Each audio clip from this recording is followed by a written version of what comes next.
இந்த வீடியோவை உங்களுக்கு வழங்குவோர் மாலை முரசு செய்திகள் தொலைக்காட்சியின் படிப்போம் ஜெயிப்போம் உயர்கல்வியை தேர்ந்தெடுப்பதில் உள்ள சந்தேகங்களை தீர்க்கும் நிகழ்ச்சி தினமும் மாலை 5 மணிக்கு. துரைக்கர்ணா அவர்கிட்ட தொடங்கலாம். ஐயா, இந்த டைமிங் ஆஃப் தி இன்சிடென்ட்னு சொல்லுவாங்க, இது இந்த நேரத்தில் அப்படின்ற மாதிரி. இன்று இரவு அமித்ஷா வருகை, கூட்டணி குறித்து பரபரப்பு பேச்சு, நாளைக்கு பத்திரிகையாளர்களை சந்திக்கிறாரு அமித்ஷா. இந்த நிலையில் நம்பப்படுகிறது கூட்டணியில் முக்கிய அங்கம் வகிக்கும் கட்சி பாமக, என்டிஎல். இப்போ வரைக்கும் நம்ம அப்படி தான் எடுத்துக்கணும், அவர் ராஜ்யசபா எம்பியும் கூட. இந்த தருணத்தில் இந்த மாதிரியான ஒரு அனௌன்ஸ்மெண்ட்டை ஐயா அவர்கள் எடுக்கிறாங்க. ராமதாஸ் அறிவிக்கிறார், நானே தலைவர், அவர் செயல் தலைவர். அப்படின்னா யாருக்கு என்ன செய்தி சொல்கிறாரு? மகனுக்கு மட்டும்தான் செய்தி சொல்கிறாரா?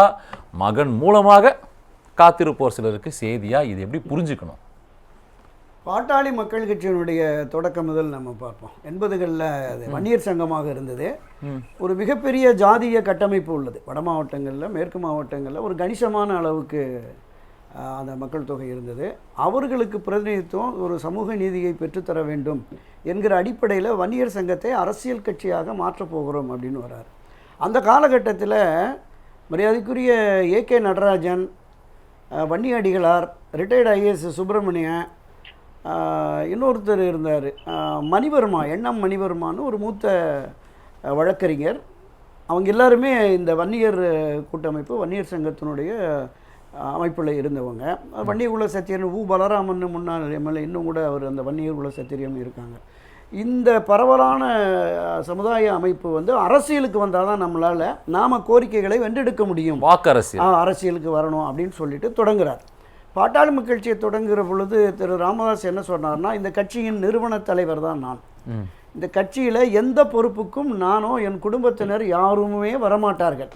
இப்போ இன்னும் கொஞ்சம் வேகமாக சொன்னார், யாராவது வந்தால் நடுத்தருவில் நிறுத்தி எங்கள் சவுக்கால் அடிங்க அப்படின்லாம் சொன்னார். அந்த காலகட்டத்தில் எப்போவுமே அவர் ஒரு உணர்ச்சிகரமான தலைவர். அவர் பெரிய அளவில் அவருடைய அந்த சம்பாஷணைகள், அவருடைய பிரச்சாரங்கள்லாம் பார்த்தீங்கன்னா ரொம்ப வேகமாகவே தான் இருக்கும். அப்படி தொடங்கிட்டு காலப்போக்கில் கொஞ்சம் கொஞ்சமாக தன்னுடைய அவருடைய அந்த ஆதிக்கத்தை நிலைநிறுத்துறதுக்காக முயற்சி பண்ணுறார். அவருடைய ஒரு கட்டத்தில் அவருடைய அந்த செயல், அவருடைய போக்கு பிடிக்காம தான் பேராசிரியர் தீரன் தான் அதனுடைய முதல் தலைவர் பாட்டாளி மக்கள் கட்சியில். அவர் தமிழ் பாமகன்னு ஒரு கட்சியை தொடங்கி வெளியில் வந்துடுறார். அவருக்கு பின்னாடி கொஞ்சம் இளைஞர்கள், படித்தவர்கள் வர்றாங்க. ஆனாலும் கூட பாட்டாளி மக்கள் கட்சி தான் ஒரு பெரிய அளவில் வாக்கு வங்கி உள்ள கட்சிகளாக அந்த கட்சியாகவே இருந்தது. கணிசமான அளவுக்கு திராவிட முன்னேற்ற கழகம், அண்ணா திராவிட முன்னேற்ற கழகத்தோடு கூட்டணி வருகிற பொழுது ஒரு 4 தொகுதி 5 தொகுதி கிட்டத்தட்ட 18-20 எம்எல்ஏ. அதுதான் இன்னைக்கு நிகழ்ச்சியோடு அவர் பேசும்போது மத்திய அமைச்சர் வரை நாம போயிருக்கோம், எம்எல்ஏ தொடங்கி கவுன்சிலர் தொடங்கி மத்திய அமைச்சர் நான் இருந்து பார்த்தது, நான் செய்ததுன்னாரு. உண்மை அதுதான். இங்கே அதிகபட்ச எம்எல்ஏக்கள், அங்கேயுமே ஒரு 6-7 எம்பிக்கள் போய் 2-3 பேர் அமைச்சர்களெல்லாம் இருந்திருக்காங்க. அதில் எந்த மாற்று கருத்துமே இல்லை. அரசியல் நிலைப்பாடுகள் மாறுகிற பொழுது, கூட்டணிகள் மாறுகிற பொழுது அவருக்கு சில ஆதாயங்கள் கிடைத்திருக்கிறது. இந்த மாதிரி கூடுதல் எம்எல்ஏக்கள், கூடுதல் எம்பிக்கள், மத்திய அமைச்சரவை என்கிற மாதிரியெல்லாம் போனது. காலப்போக்கில் அந்த பாட்டாளி மக்கள் கட்சி ஒரு சமுதாயத்திற்காக மட்டுமே அப்படிங்கிற மாதிரியான ஒரு பிம்பத்தை மற்ற அரசியல் கட்சிகள் கட்டமைத்தது. அது உண்மையும் கூட, அதில் எந்த மாற்று கருத்தும் இல்லை.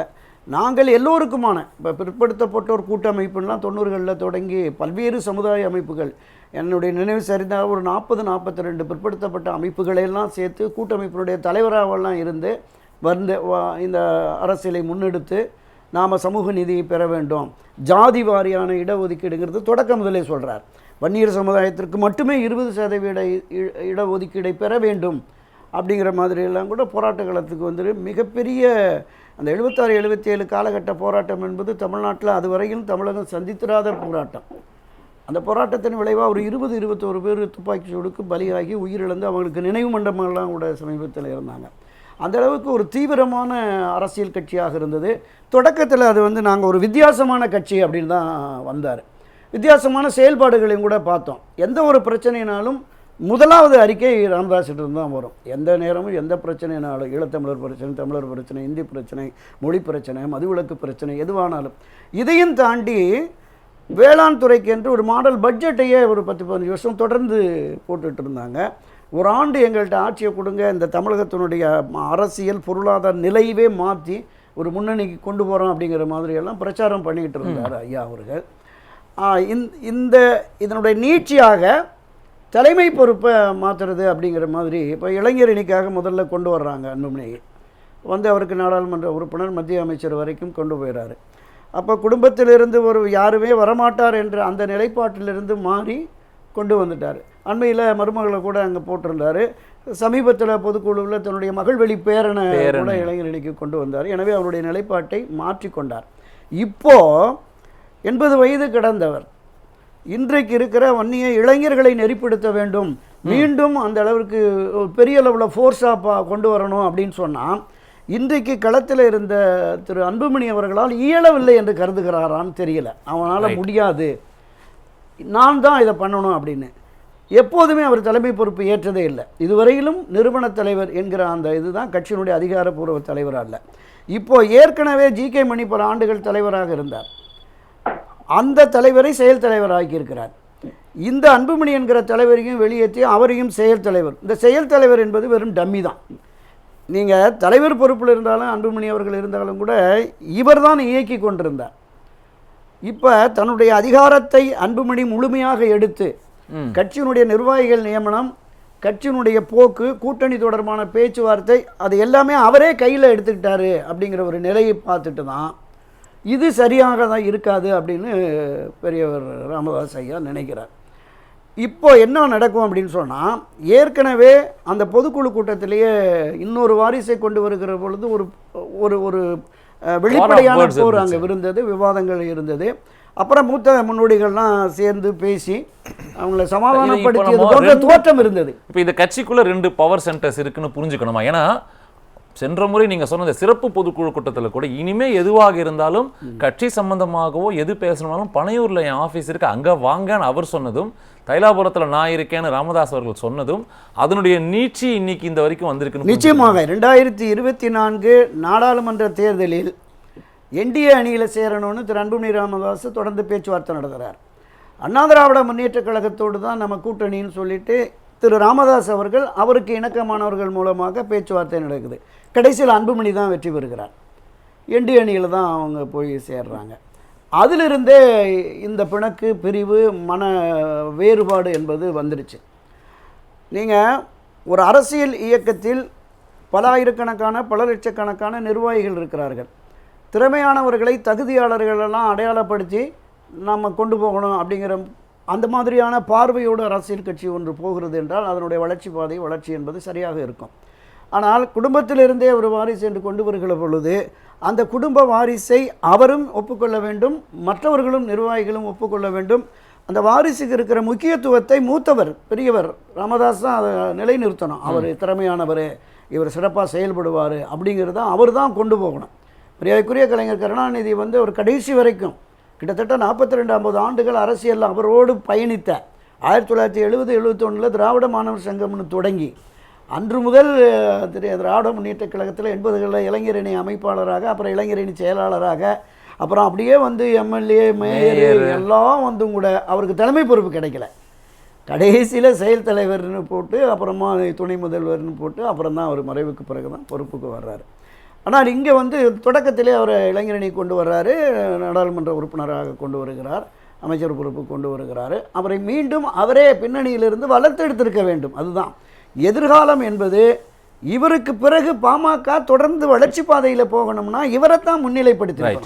ஆனால் தான் நான் எடுத்து பண்ணுறேன் அப்படிங்கிற போது நீங்கள் சொன்ன அந்த 2 பிரிவு என்பது நிச்சயமாக வந்துருச்சு. துரைக்கண்ணா சார், இன்னைக்கு பேசும்போது ஒரு நெகிழ்வான உரை அதில், அதாவது வந்து நீங்கள் சொன்ன மாதிரி அந்த 21 உயிர்கள் பலியானதை தொடர்ந்து நான் அரசியலில் அங்கம் வகிக்கணும், அதற்கு நியாயம் பெற்று தர வேண்டும், அதனால தான் நாங்கள் வந்தோம்லாம் சொன்னவர், நான் தலைவராக பொறுப்பேற்றதற்கு பல காரணங்கள் உண்டு, எல்லாவற்றையும் உங்களிடம் கூற முடியாதுன்னா அந்த டிஸ்க்ளைமரை தான் நம்ம என்னன்னு டீகோட் பண்ணுறது. இல்லை, அதுதான் நாடாளுமன்ற தேர்தல் போது தந்தைக்கும் மகனுக்கும் இடையே ஏற்பட்ட அந்த இருவேறு முரண்பட்ட கருத்துக்கள் இருக்குல்ல, அதை வெளிப்படையாக பேச முடியாது. நான் வந்து அதிமுகவோட போகணும், அங்கே தான் சீட்டும் நோட்டும் அதிகமாக கிடைக்கும்னு சொன்னேன், இவன் வந்து பாஜகவோட போகணுங்கிறான், இதை வெளிப்படையாக சொல்லிட முடியாது. அது ஒரு காரணமாக இருக்கும். மற்றபடி குடும்பத்தில் அதிகார போட்டிகள் எதுவும் இருக்கா என்னங்கிறது நம்ம அதை வெளிப்படையாகவும் சொல்ல முடியாது. பொதுவாகவே பாட்டாளி மக்கள் கட்சி வந்து ஒவ்வொரு தேர்தலின் போதும் ஒவ்வொரு விதமான வியூகங்கள் வகுப்பாங்க.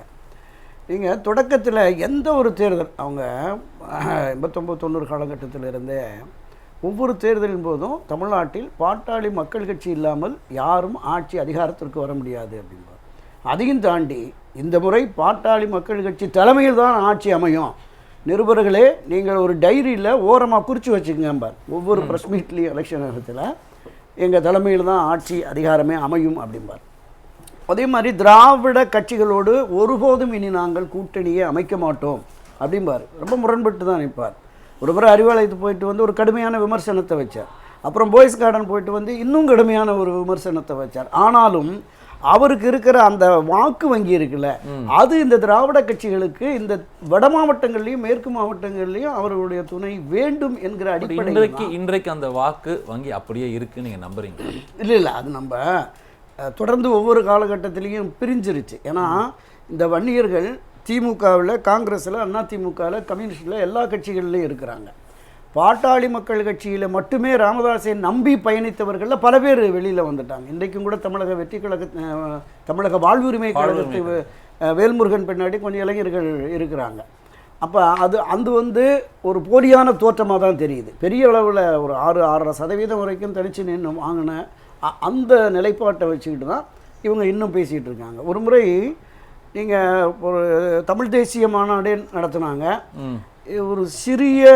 ஒரு மிக சிறு சமுதாயத்தை சேர்ந்தவர்களே தொடர்ந்து தமிழ்நாட்டில் முதலமைச்சராக வர்றாங்க. ஒரு 2 கோடிக்கும் மேற்பட்ட சமுதாயம், வன்னியர் சமுதாயம் இருக்கிறோம், நம்ம ஆட்சி அதிகாரத்திற்கே வர முடியல, அதனால் தமிழ்நாட்டையே 2ஆக பிரிக்கணும்னாரு. வட தமிழ்நாடு, தென் தமிழ்நாடுன்னு. தென் தமிழ்நாட்டுக்கு யார் தலைவர்னா டாக்டர் சேதுராமன், வட தமிழ்நாட்டுக்கு ஐயா டாக்டர் இவர். நீங்கள் போட்டாங்க அந்த தமிழ் தேசிய மாநாட்டில், ஆமாம், தீர்மானம் போட்டு வரைபடமே போட்டிருந்தாங்க. காவிரி ஆற்றுக்கு அந்த பக்கம் தென் தமிழ்நாடு, இந்த பக்கம் வட தமிழ்நாடுன்னு போட்டு ஒரு பெரிய மாநாடுலாம் நடத்துகிறாங்க.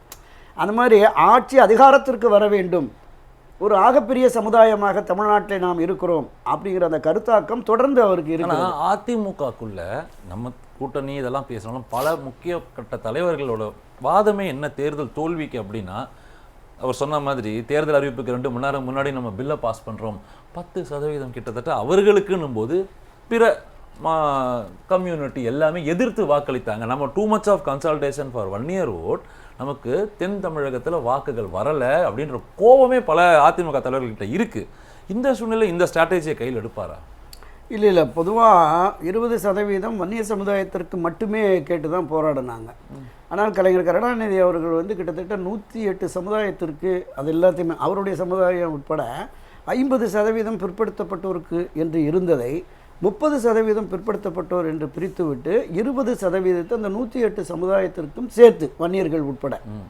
அப்போ அதுலேயுமே அவங்களுக்கு ஒரு கடும் அதிருப்தி இருந்தது. எங்களுக்கு மட்டுமே நாங்கள் 20% கேட்டோம், 2 கமிஷன் போட்டு 15-20% கொடுக்கலாம், மக்கள் தொகை இருக்குது அப்படிங்கிற மாதிரி பரிந்துரை பண்ணியும் கூட எங்களை வந்து மோசம் பண்ணிட்டாங்க அப்படிங்கிற மாதிரி தான் கடைசி வரைக்கும் அந்த பிரச்சாரம் இருந்தது.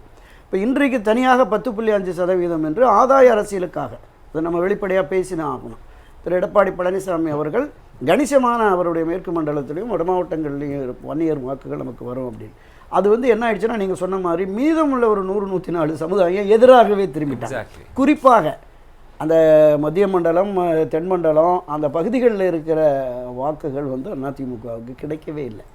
அங்கே மட்டும் இல்லை, சென்னை, செங்கற்பட்டு, காஞ்சிபுரம், திருவள்ளூர், இந்த 4 மாவட்டத்தில் அதிமுகவுக்கு ஒரே ஒரு பெண், மரகதம் குமரவேலுன்னு ஒரே ஒரு பெண் எம்எல்ஏ தான் வந்தாங்க. கிட்டத்தட்ட 11 மாவட்டங்களில் ரெப்ரசன்டேஷன் அதிமுகவுக்கு இல்லாத அளவுக்கான தோல்வியை தான் அது கொடுத்தது. அவர்கள் பகுதிகளில், வன்னியர்கள் அதிகமாக இருந்த பகுதிகளில் இந்த தோல்வி ஏற்பட்டது அப்படிங்கிறதை நம்ம நிதர்சனமாக பார்க்கணும். எனவே தான் தொடர்ந்து ஆட்சி அதிகாரத்திலே வர வேண்டும், அல்லது கூட்டணியிலாவது ஒரு வாய்ப்பு கிடைச்சது. சகோதரர் சொன்ன மாதிரி 96 காலகட்டத்தில் மைனாரிட்டியாக இருக்கிற போது அன்றைக்கு காங்கிரஸ் கட்சியும் பாட்டாளி மக்கள் கட்சியும் எங்களுக்கு ஆட்சியில் பங்கு வேண்டும் அப்படின்னு உறுதியோடு நின்றிருந்தால் அன்றைக்கே கூட்டணி ஆட்சி உருவாகி இருக்கும். ஆனால் வெகு சாமர்த்தியமாக கலைஞர் கருணாநிதி டெல்லியில் பேசி ஒரு நிபந்தனையற்ற ஆதரவு அப்படின்னு சொல்லிட்டு உடனடியாக அவங்கள்ட்ட கையெழுத்தை வாங்கிட்டு தைலாபுரத்தில் ஐயாட்டையும் கையெழுத்தை வாங்கி அந்த 5 ஆண்டுகளும் மைனாரிட்டியாகவே இவருடைய வெளியிலிருந்து ஆதரவு என்கிற நிலைப்பாட்டில் இருந்தது. ஸோ அப்படி ஒரு வாய்ப்பை தவற விட்டோம். இப்போ ஆளுமை மிக்க 2 தலைவர்கள் இல்லை. இந்த சூழலிலாவது நாம் ஆட்சி அதிகாரத்தில் பங்கு என்றால் அதிக இடங்களில் போட்டியிடணும். 40 இடம் 50 இடம் நம்ம வேணும். அது எங்கே போனால் கிடைக்கும்? இந்தியாவில் போனால் கிடைக்குமா? அதிமுகவில் போனால் கிடைக்குமா? அந்த மாதிரியான ஒரு சூழல் இப்போ இருக்குது. இதில் 2 பேரும் முரண்பட்டு நிற்பது போன்ற ஒரு ஒரு போலியான தோற்றம் இருக்கிறது. இன்னொன்று, அதிகாரம் என்பது இளைஞர்களை வழிநடத்துவதற்காக நான் மீண்டும் 80 வயசுக்கு மேலே நான் வந்திருக்கேன் அப்படிங்கிறத பொதுவெளிகளில் அவங்க கட்சியில் கூட ஒப்புக்கொள்ள மாட்டார்கள். அதனுடைய எதிர்விலை தான் திலகபாமானுடைய அறிக்கை. கடுமையான கண்டனம். அவர் பெரியவர் பேசுகிறாருங்க, பெரியவர் பேச்செல்லாம் நீங்கள் ஒன்றும் பெருசாக எடுத்துக்க வேண்டாம் அப்படிங்கிற மாதிரி எல்லாமே சொல்லிட்டாங்க. இன்னொன்று நம்ம பார்க்கணும், இது திரு அன்புமணி அவர்களுக்கு இழைக்கப்பட்ட அநீதி என்று கருதுவார்களே, ஆனால் அங்கே இருக்கிற இன்றைக்கு மாநில மாவட்ட அளவில் நகர ஒன்றிய அளவில் பொறுப்புகள் வாங்குறவங்க வந்து இன்றைக்கும் அன்புமணி தான் அணுகிறாங்க. எம்பி எம்எல்ஏ நாளைக்கு மாநகராட்சியில் தலைமை பொறுப்பு அந்த மாதிரி உள்ளாட்சி பிரதிநிதிகளாக வர்றவங்களும் கூட நேரடியாக அணுகுவதற்கு எளிதாக திரு அன்புமணி தான் இருக்கும். பெரியவர் ஐயா ராமதாஸ்கிட்ட போய் எனக்கு இதெல்லாம் வேணுங்கிற மாதிரி இனிமேல் அவர் கேட்டாலாம் அந்த மாதிரி பண்ண முடியாது. ஸோ எனவே அது வந்து திரு அன்புமணிக்கு ஆதரவான நிலைப்பாட்டை கூடுதலாக கொடுக்கும் அப்படின்னு தான் நான் பார்க்குறேன். இது உண்மையிலேயே அவர்களுக்குள் தந்தை மகனுக்குள்ள ஒரு புலவாக இருந்திருந்தால்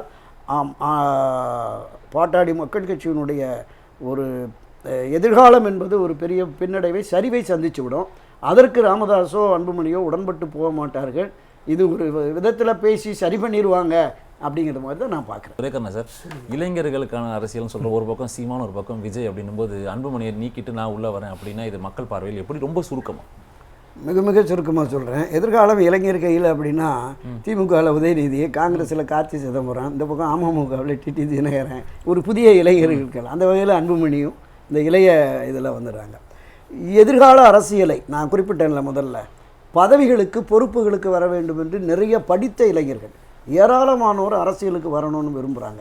ஸோ அவங்களுக்கு எந்தெந்த அரசியல் கட்சிகளில் இப்போ தமிழக வெற்றி கழகம் இன்றைக்கு புதிதாக வருகிற பொழுது திமுக காங்கிரஸ் எல்லாம் ஃபுல்லாகிடுச்சு. ரைட். அப்போ புதிதாக அரசியல் களத்திற்கு பொறுப்புக்கு வேண்டும் என்று வருகிற பொழுது தான் திரு சீமான் பின்னாடியும் திரு விஜய் அவர்கள் பின்னாடியும் போகிறாங்க.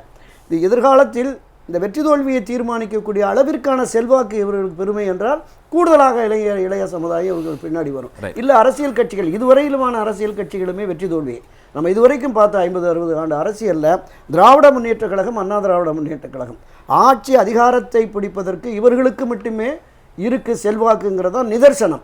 எல்லா கட்சியாலும், தேசிய கட்சியாலும் மாநில கட்சிகளாலும் இவர்களோடு இணைந்து போட்டியிட்டால் மட்டுமே ஒரு 10-20 எம்எல்ஏ, ஒரு 4-5 எம்பி கிடைக்குங்கிற நிலைமை இருக்குது. அதை பாமக எந்த வகையில் சாதுரியமாக பயன்படுத்தி கொள்ளும் அப்படிங்கிறதான் இப்போ இருக்கிற பிரச்சனையாக